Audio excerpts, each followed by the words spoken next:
पीना है तो फ्रूटी पीजिए, बोतल में क्या रखा है।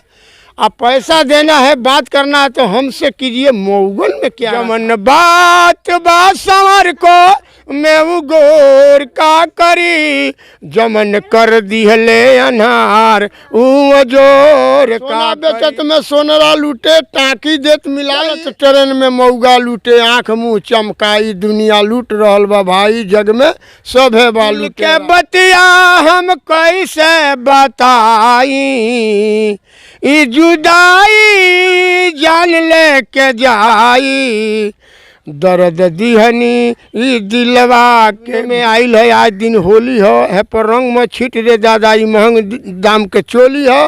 गैल महंगुआ रंग लियावे, रंग की लकसली, पुड़िया खोल के देखलक धूरा निकलल ना असली न नकली, गड़ी छोड़ा के बतावे सारा सामान निपाता बा, ठेकुआ हमरा छठ के दिने ना पाकल, सारा सामान बेपाता बा।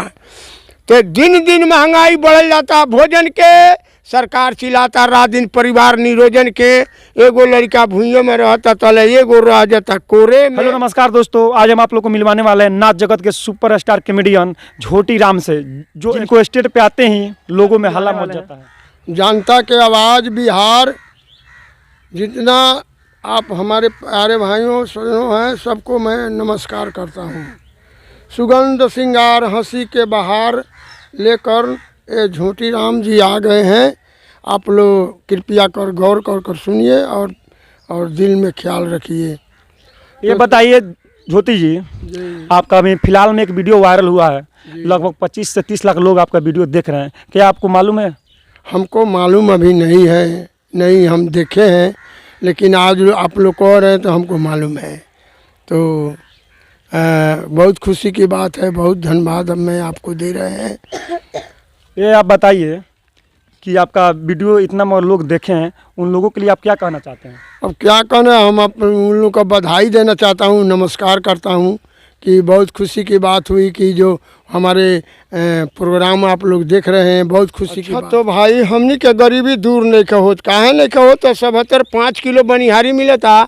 हमनी के एरिया के साहब लोग के अभी पोथल के महादेव जी हटत नहीं खन, जल पोथल के महादेव जी हटिए ना तले गरीब के गरीबी दूर होई ना। तो किसी कवि ने कहा है, राशन झोरा में रुपया बोरा में, ऐसे का सस्ता हो जाकर सोचला ये कोरा में। सुने में आइल है आज दिन होली है पर रंग में छीट रे दादा, ई महंग दाम के चोली है। गैल महंगुआ रंग लियावे, रंग की लकसली, पुड़िया खोल के देखलक धूरा निकलल ना असली न नकली, गड़ी छोड़ा के बतावे सारा सामान निपाता बा, ठेकुआ हमरा छठ के दिने ना पाकल, सारा सामान बेपाता बा। तो दिन दिन महंगाई बढ़ल जाता, भोजन के सरकार चिल्लाता, रात दिन परिवार निरोजन के, एगो लड़का भूइयों में रहता तले एगो रह जाता कोरे में। ये बताइए कि आप इतना दिन से नाच में काम कर रहे हैं, कमा रहे हैं, उसके बावजूद भी आपका घर नहीं बना। थोड़ा कैमरा उधर कीजिए, यही देख सकते हैं झोटी जी का घर है, जो अभी सदियों के पुराना घर है, बहुत पुराना घर लग रहा है, आप लोग देख सकते हैं। क्या हुआ अभी तक आप घर नहीं बनवाए? बहुत मजबूरी में है, इसीलिए घर नहीं बनता है, क्या करें, कमाते हैं लुटवे पिटवे रह जाता है। मालूम चला कि कमा कर आपका 5 बीघा जमीन खरीद लिए हैं? कहीं नहीं, कहीं एक को दूर नहीं, जो जाता है। ये बताइए आप नाच में काम कितने दिन से कर रहे हैं? नाच में काम तो हम बहुत दिनों से कर रहे हैं, कम से कम हमारा 50-70 के लगभग हो गया। 70 लगभग हो गया। ये बताइए कि आप सबसे पहले बार कौन सा नाच में काम किए थे? पहले हम फुलकोहले में काम किए थे, फुलकोहल में काम किए थे। उसके बाद बलुआ में गए, उसमें काम किए। बलुआ के बाद 3 लखिया में गए, उसमें काम किए। उसके बाद हम बेलवा प्रोग्राम दिए हैं, उसमें काम किए हैं। और उसके बाद फिर फुलकोहले में आकर काम किए हैं। ये बताइए आप फर्स्ट नाच में जो उस समय काम कर रहे हैं तो कितना पैसा मिल रहा था उस समय? उस वक्त तो बहुत कम पैसा मिल रहा था। साल भर हम लोग प्रोग्राम देते तो 500-600 रुपया हिस्सा मिलता था, इनसे ज़्यादा नहीं मिलता था। और बलुआ गए तो 25,000 में हम हुंडा साल भर के काम किए हैं। और उसके बाद बेलवा में आए तो हमारा 3 लखिया में गए तो वहाँ 70 का हो गया नाइट, साल भर का हुंडा। और उसके बाद बेलवा में आए हैं तो 2.5 लाख इंडियन का हो गया। इतना पर हम काम किए हैं और आजकल उतना ही में फुलकोहल में भी खट रहे हैं। ये बताइए कहाँ कहाँ तक आपका नाच प्रोग्राम किए हैं लोग, कितना दूर दूर जाकर? बहुत दूर किए हैं हम, इधर जाकर काठमांडू। ये बताइए आपका नाम झोटी कैसे पड़ा? पहले सब बचपन से आपका नाम झोटी है कि बाद में लोग आपको झोटी झोटी बोलने लगे? और झोटी झोटी हमको कहने लगे, झोटा इतना इतना बड़का था, घर वाला लोग भी झोटे झोटी झोटी झोटी कहते कहते झोटी ये नाम रह गया। इसीलिए वही नाम के हमारा नगरता भी बन गया, वो उसी नाम से प्रचारण हो गया, झोटी झोटी लोग कहते रह गया, यही नाम हमारा हो गया। एक और वो गाना एक गाइएगा थोड़ा, वो जो लवंडा लोग को पैसा मिलता है तो आपको नहीं मिलता है, तो आप वो गाना गाते हैं पैसा लेने के लिए। ठीक। भौजी हमसे तोहरा बोले बतियावे के परी, दिल देवरा संगे तोहरा लगावे के परी, हो दिल देवरा संगे तोहरा लगावे के परी। भौजी हमसे तोहरा बोले बतियावे के पड़ी, दिल देवरा संगे तोहरा लगावे के पड़ी। सारे धा लगल बा दिल में देखती सूरतिया, मौका ना मिलल बा भौजी कहीं कौनो बतिया, हमरा खातिर तोरा घूंघू हटाए के परी, हो दिल देवरा संग तोहरा लगरिया। चांद के अजोरिया नियन गोर बारू हो, तोहर जोड़ केहू नहीं खे तू बेजोड़ बारू हो। तोले और एगो भोजपुरिया के तरह गावत रहे, जमन बात बा संवर को मैं गोर का करी, जमन कर दिहले अनार ऊ जोर का करी, जमन कर दिहले अनार ऊ जोर का करी। तो जमन अनहारा में हो जाला न जोरों में न होला। चलो और एगो भोजपुरिया गाय के तरह गावत रहे, जैसन सोचले रानी वैसन धनिया मोर बाड़ू, सांवर न गोर बाड़ू हो, तू तो झरहर पातर मोट थोरे थोर बाड़ू, सांवर न गोर बाड़ू। इंडिया में भी प्रोग्राम किए हैं जाकर? बलिया, आरा, अलीगंज, सिवान से डुमरिया, और आप पटना में भी गए थे प्रोग्राम करने के लिए, जो उस समय लालू यादव जो मुख्यमंत्री थे तो गए थे आप शायद प्रोग्राम करने, आपको बुलाया गया था स्पेशल। क्या उस वहाँ पे प्रोग्राम में क्या हुआ था कुछ? वो आकर कह रहे थे हमको जो को भोगे, तो हम नमस्कार किए हैं, नमस्कार हजूर, तो खुश रहो खुश रहो। बड़ा बढ़िया प्रोग्राम देता है वहाँ के, तो अपने पॉकेट से निकाल के अब 50-60 हज़ार रुपया मैंने दे दी, तो ही में सब आदमी वितरण करनी सब। बहुत खुश, बहुत धन्यवाद ध्यानी वहाँ के। ये बताइए कि अभी आप लोग क्या कर रहे हैं? अभी प्रोग्राम चल रहा है कि नहीं चल रहा है? अभी तो हम प्रोग्रामे में है, प्रोग्रामे देते हैं, दूसरा काम हमसे तो नहीं होता है। लेकिन अब तो हम बहुत मजबूरी से कर रहे हैं। अब इसके बाद अब हम रिटायरे होंगे इससे, तो यही तो बात है। एक डायलॉग सुनाइए अपने जो प्रोग्राम देते हैं उसमें के। अच्छा तो ठीक है, तो डायलॉग सुनाते हैं। दुनिया लूट रहल बा भाई, जग में सभे बा लुटेरा, दुनिया लूट रहल बा भाई, घाटे शेर से बनिया लूटे, कम बेच देत तौलाई, आ भैंस दुहत में अहिरा लूटे, पानी देत मिलाई, दुनिया लूट रहल बा भाई, जग में सभे बा लुटेरा।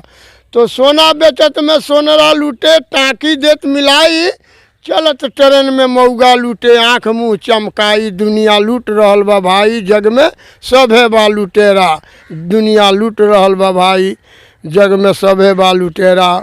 जब से आयल कलजुग के पहरा, पाप भइल अधिकार हो, कर्म काट के बांधे कंठी, भगत भइल संसार हो, झूठ बोले से कर बड़ा ये घड़ी होता है आदर हो सवलिया, आजकल यह सब बात बा कलयुग में पैसारी हो सवलिया।